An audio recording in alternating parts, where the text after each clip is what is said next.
कहानी गाय की जादुई पेरी। एक शांत सा छोटा गांव था रामपुर।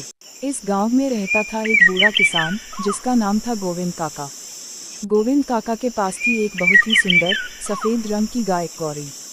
गौरी सिर्फ गाय नहीं, काका की दोस्त थी, परिवार थी, खुशियों का सहारा थी। हर सुबह काका गौरी को सहलाते हुए कहते, गौरी बेटा, तू है तो हमारा घर बस चलता है। गौरी अपनी बड़ी बड़ी आंखों से काका को प्यार से देखती और धीरे से आवाज देती। लेकिन इस गाय में एक रहस्य था। किसी को पता नहीं था कि गौरी के पैरों में एक जादुई पेरी बंधी हुई थी। वो पेरी कोई साधारण घुंघरू नहीं थी, उसमें चमत्कार था। योजक चिन्ह, योजक चिन्ह, योजक चिन्ह। वन चमत्कार की शुरुआत। एक दिन गांव में अकाल पड़ गया। खेत सूख गए, तालाब खाली हो गए।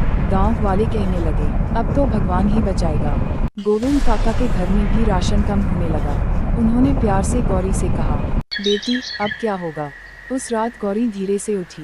उसकी जादुई पेरी अपने आप चमकने लगी और टन टन की मीठी आवाज निकली। डिजी टन एन एन, टनन एन एन। जहाँ गौरी चली वहाँ सूखी मिट्टी में अचानक हरी घास उगने लगी। हवा में पानी की खुशबू फैल गई और देखते ही देखते खेत लहलहा गए। सुबह गांव वाले जब बाहर निकले तो हैरान रह गए। पूरा गांव फिर से हरा भरा था। योजक चिन्ह, योजक चिन्ह, योजक चिन्ह। जड़ी बूटी सच्चाई सामने। लोग बोलने लगे, ये कैसे हुआ, रात में तो सब सूखा था।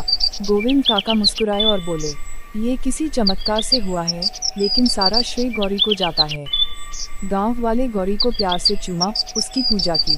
गौरी की पेरी फिर से हल्की सी चमकी, जैसे वो कह रही है, प्यार और दया सबसे बड़ा जादू है। योजक चिन्ह, योजक चिन्ह, योजक चिन्ह। खानेदार झंडा अंक से। उस दिन से गांव वालों ने फैसला लिया, वे अपने जाने पशुओं को सिर्फ काम के लिए नहीं, परिवार की तरह रखेंगे। क्योंकि असली